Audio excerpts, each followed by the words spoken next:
back. WNST, Towson, Baltimore, and Baltimore Positive. We are positively down here, Fadley's. I call it our home away from home. We haven't been. I envision we'd be doing this once a month the last 2 years. Don and I have managed to sneak in here with masks once or twice. Brian Frosh is here, the Attorney General. It's all presented by the Maryland Lottery, as well as our friends at Goodwill Industries. Giving away some Betty Boop scratch-off tickets. And I just want to hold this platter up so everybody can see. Don't get it too far away from me. No, that's all right. There it is right here.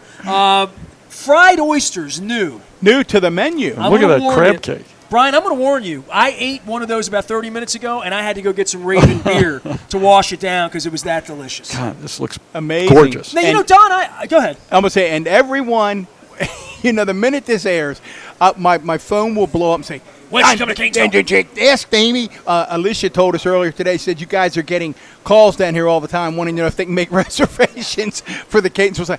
Damie Hahn has informed me, you can't get a better news source than that. All right. That sometime early this summer, you will see action at the Catonsville Fadley's. There will be renovations underway. That's ambitious. All right. Renovations underway. I'll see you in the fall, but I'll be there. I love you. I've done these construction projects. I'm in the middle of one of them. I wanted to ask you because, we said Fadley's to you, and you lit up about 2 years ago on a Zoom. And I don't associate you with Baltimore, strangely enough, right? Right. You're that guy over the whole state of Maryland, and you're in Annapolis, but you're probably a Montgomery County cat. And you told me you were in Baltimore 5 days a week. Yeah. Most of the last 30 years-ish, kind of, sort of, right? No, not most. Yeah, as AG. Right. Yes. Okay. And the pandemic hit, and we've ended up working mostly from home. I mean, so you don't get this kind of thing. I do not. I get whatever my wife lets me have, and it's not. You may want to box some of this up for the wife. Yeah. I'm not a deviled egg guy here, but they're good here. Man, I would. That is a good-looking deviled egg. I have no doubt about that. Well, let's talk Attorney General because you are wrapping up. First of all, the number of calls I got and it had to pale in the number you got as you were trying to make the decision. I'd get called, weekly. Don, what's Brian going to do? What's Brian going to do? I said, well, believe it or not, I'm not a personal confidant of the Attorney General. I'm assuming he's weighing all of his options. He's a thoughtful guy, and when he decides, he will tell us. What went into the decision? Couldn't have been easy. It was the hardest political decision I made in my life. Much harder than the one to run. I love the job. I feel good about what we've accomplished. I thought I had a pretty easy path to re-election. Yeah, I'd say. I was going to say you would have won. I mean, there's a whole lot of people. Yeah. You're not 100 years old. You know what I mean? Well, but I'm 75, right? Are you really? Yep. I didn't Google you the right way. Yeah. I really thought you were in your late 60s. I had no idea. Yeah, well then you look damn good. Look better than Mueller does. There you go. And I'm not even 72 yet. Well, he's got a suit on. But, the thing is, I didn't want to just cling to office because I could.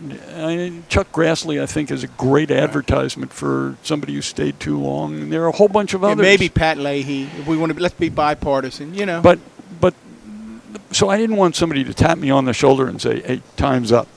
And as I say, I love the job, but I thought if I'm not going to do it, if I'm not going to retire now, when am I going to retire? Because I'll be 80 at the end of the next These term. next 4 years are important to you. It's interesting that you mentioned that, Attorney General. I always remember Bob Dubell, longest-serving superintendent in Baltimore County Public Schools. By the way, his autograph's on my diploma. Well, one of the great human beings in education in the state of Maryland, still as sharp as ever. But when he decided to leave, I said to him one day, I said, Dr. Dubell, I'm just curious.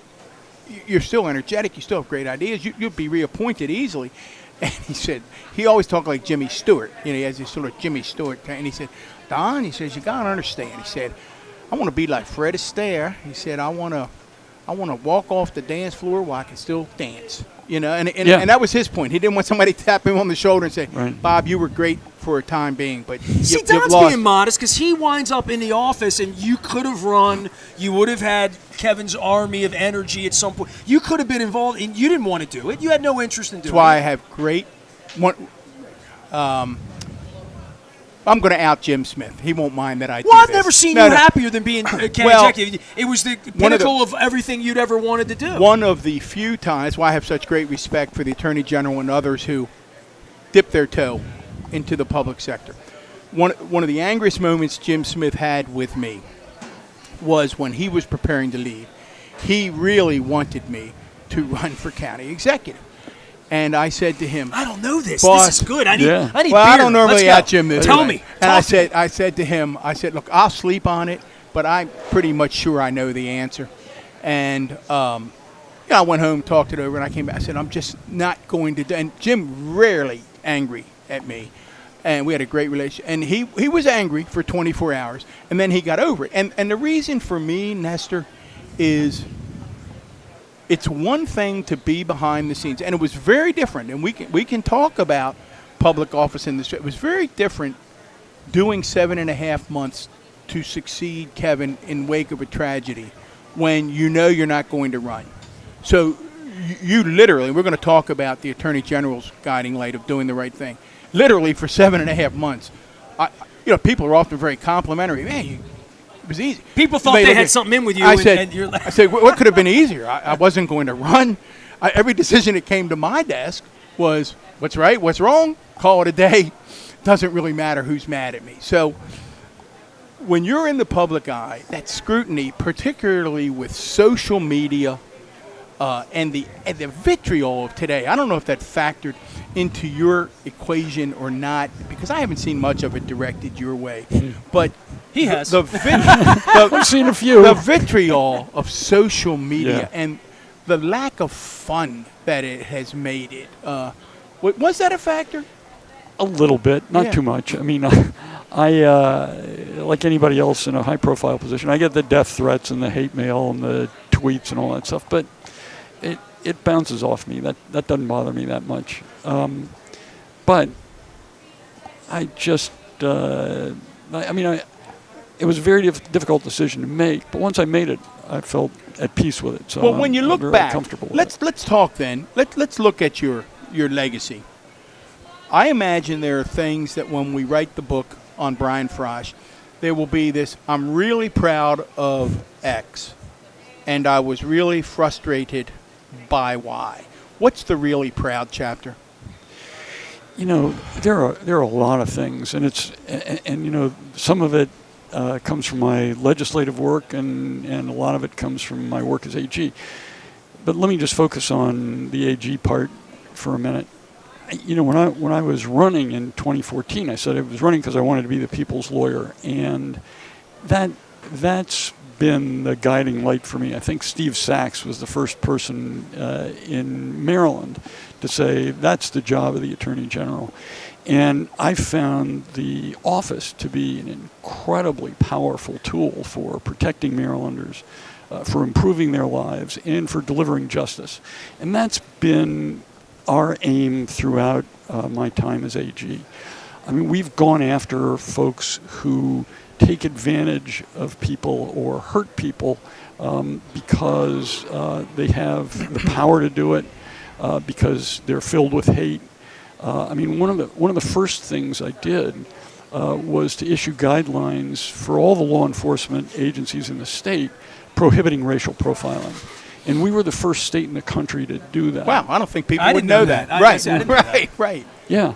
I got a lot of calls from AGs afterwards saying, hey, send us your guidelines. Sure. And then they Was this a replicated reaction them. to Baltimore on the Wire and 20 years ago and incarceration rates? Was it in regard to that? It was, yeah. It wasn't Baltimore. It was the fact that you see across our country policies and practices that make it difficult for people of color. And We talk about redlining here all the time being sort of the original sin. You name it. Well, slavery, and then Yeah.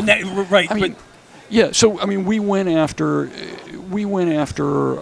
businesses and policies that crushed people down into poverty. One of the things that I'm really proud of. Well, we started off after the racial profiling guidelines. We went after the cash bail system because basically we had thousands of people in our jails for only one reason. They're poor. Some judge set cash bail. In many cases, it was $100 or $250 they had to come up with, and they couldn't do it. So they'd sit in jail for days or weeks or months awaiting trial. Not guilty, not found guilty by anybody, just because somebody said. And okay, now they don't have a job if they had a job, right? Absolutely, Right. Absolutely. So we worked with the Court of Appeals to get the rule changed so that if a judge is going to set a financial condition for someone's release, they've got to determine if the person can meet that financial condition, and it's changed the face of bail in our state. Another thing that I think was really impactful that we did is we sponsored legislation to stop the state practice of revoking driver's licenses or suspending driver's licenses for people who failed to pay their traffic tickets. And it's the same thing, Don. You don't have you don't have $100 or $75, and of course they pile up the longer you don't pay them. And then they bring the boot. Yeah, your registration can get pulled, but also your driver's license gets suspended. How do you get to work? Either you break the law and risk going to jail for it, or you don't drive, and it's very difficult to get to work in most areas of the state. The law passed became effective in October of 2020. Immediately, they reinstated the driver's licenses of 112,000 people. And wow, yeah, that's 112,000 lives changed. Yes, and every year it's and their spouse and their 30. children. Yeah, and families like yeah. Well, that gets me to another question, Brian. I should know this. I think we've talked about it before. Where it was one of the things that Kevin Kamenetz felt very strongly about. He really was opposed to the cash bail system. And I've had so many people say to me, it's one of those things when I look at it, I think, why should it be about bail? In other words, it should be whether or not you're dangerous. Right. No matter, if I can put up $1 million, but I'm dangerous, why am I on the... Where are you on cash bail, and where are we as a state? So, we've pretty much eliminated it. Judges can still use it. They still use it occasionally, but very rarely now. And there are two factors that a judge should use to determine whether or not somebody's released pre-trial. One is the person going to show up for trial, and the other is he or is she a threat if you let him out. Pretty straightforward to me. Right. And so, I think we have a long way to go in terms of refining how those decisions are made. And one judge does it one way and another judge does it another way. But those are the tests that ought to determine and do now determine whether somebody's going to be released prior to trial. So we've got some of the successes, some of the things you're proud of. Frustrations, you look at it and you're going to say to your successor, damn, I tried. I just wasn't able to get this one over the finish line. You're in that meeting with Katie or with Anthony, and you're saying, I tried, guys. I just couldn't get it over the finish line. What we is always it? think you're in charge, right? You're the AG. You're getting everything you want. That's not this is the chance to say everything you don't have that you'd like to have, right? Literally. Right. I mean, so we have people exploiting our consumers and our folks in Maryland every single day. We're in the midst of some investigations that I'm pretty sure aren't going to be wrapped up before I leave office, and I can't talk about what they are. But sure. That's very frustrating. We have some cases that are going on that have taken a long time and that may not get wrapped up. We're going to fight like hell to make sure that they do, but some of those will hang over. And the good news is I think we have two very highly qualified people running for the office, and I'm hopeful that they'll continue our work. You said we've really been, I hadn't thought about it until you just said that, but boy, have we been fortunate in the state of Maryland, haven't we, with the quality of attorney generals from Joe Kern to Steve Sachs. Right. I mean, Doug Gale, we've had good attorney generals. Yeah. I think we've been very lucky, and I think we'll be lucky in the next go round too. When's your last day on the job? When do you wrap up? It's sometime in the first 2 weeks in January. So you got a long way. I mean, I got 9 months. Yeah, you got a lot of time left. We're gonna run through the tape. We got a ton of work to do, and our guys are doing great stuff. I mean, later today, one of our major initiatives this year during the session was to get rid of ghost guns, and I'll be testifying at 1 o'clock in the House Judiciary Committee. The bills have passed both the House and the Senate. but we'll be urging them to. Will put that the make bill a over the difference, finish or line. is that just a feel-good Yes. thing? Oh my Tell God. us why. Tell our listeners Well, why. Farouk brought up ghost guns in this spot. Tell us why it will Yeah. make a difference. There two big reasons. I mean, this is your testimony. You can practice. Yeah. I mean, so first of all, for folks who may not know what ghost guns are, people buy kits that they can put Insane. together, and they advertise. I saw this in James Bond once. Insane. Yeah. Yes. You buy a kit. It's 80% done. They advertise that you can put it together in an hour or two, sometimes even less than an hour if you're good.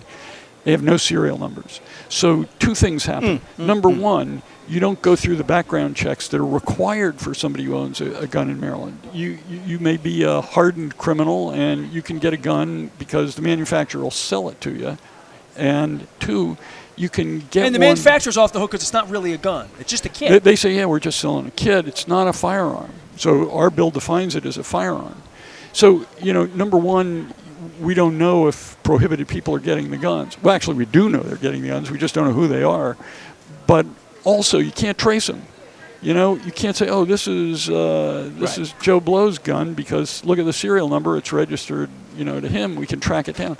So those are two problems. And the result is the following.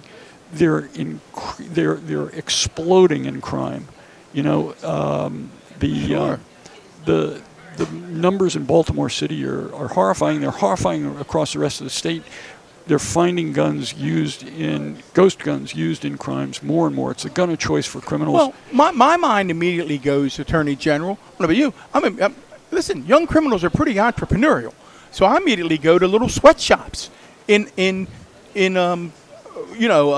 garages all over the city where I got a bunch of little kids putting together guns.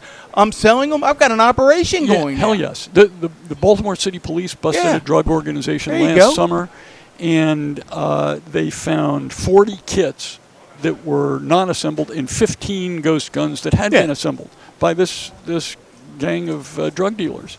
And, they can't get them any other way. So it's a cheap and easy way to do it. And the other thing is kids can get them. I mean, we had the old saying, nobody knows you're a dog on the internet. And we had a case in Montgomery County, Magruder High School, 17-year-old, bought a gun online, put it together, took it to school, shot a 15-year-old. A few months before that, there was a murder by, I think he was a 15-year-old who killed a 20-year-old. 15-year-old had a ghost gun. And it's a scourge. And the legislation that we've sponsored is going to put that stuff out of reach for criminals. Well, and for your kids. job is to stay a step ahead of the criminals, which is theoretically impossible, right? It's about they're going to do what they do, and now we need to prosecute. Yeah. They're young entrepreneurs. Listen, last question we'll let you run. You've got to get to Annapolis to testify. We want you to have a chance to eat your crab cake and oysters before you get out of here. We get asked all the time, the number one issue across the state, across the United States, certainly in Baltimore City, crime. What can an attorney general for a state do in partnership with a mayor and a state's attorney to drive crime down in this great city? So one of the first things we did when I was elected is we put together an organized crime unit. And we only have 8 or 10 lawyers in the unit at any given time. They go after the big conspiracies, the gangs, the organized crime, and we've put behind bars some of the most dangerous people in the state. There are folks who are violent, who are selling. We busted a gang a couple weeks ago that had 5 kilos of fentanyl. That's enough to kill 5 million people. Wow. It's I don't know if you remember the name Sebastian Dvorak. He was a bartender.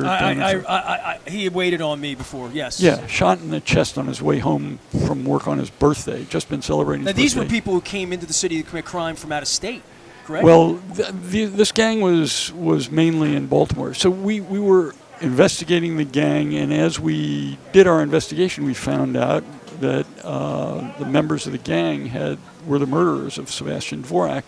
We were able to prosecute them and put them behind bars as a result.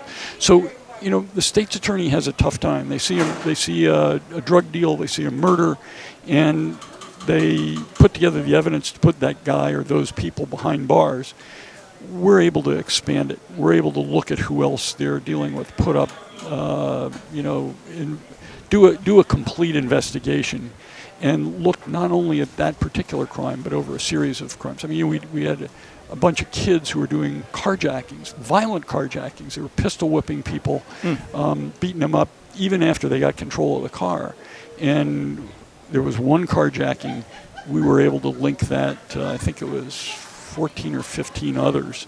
And how long do these people go to jail when they do that to my wife or to his wife or to your daughter? It depends. I mean, it can be 5 years. It can be 25 years. I'm so pro death penalty, and this is where he and I get we disagree. We get We're real wide on what should be done with people who pistol whip little old ladies in back seats. Let's make that the next time we have the attorney. I wouldn't make a very good attorney general. The attorney general I'm too mean has to go testify. Attorney General Brian Frosh, what a great visit, huh? Thanks for coming by. Elbows up. Hey, man. Get these you. oysters Yeah, here. make sure he has time to No eat. stranger to Baltimore. Show off what he's going to be. Look at this. Look, I would almost eat those deviled eggs, and I don't even eat deviled eggs. There you go. And the oysters made me drink beer. We're down here celebrating with Betty Boop. It's all brought to you by the Maryland Lottery, as well as our friends at Goodwill Industries. We are at Fadley's, which I call the epicenter of Baltimore Positive. Absolutely. Right? Just sort of where it was born. So it's good to be back in the city, good to be maskless, and good to be getting good people some crab cakes serving us right. We have more from down here. Stay with us. We are live at Fadley's in Lexington Market. We are BaltimorePositive.com. So, Nestor.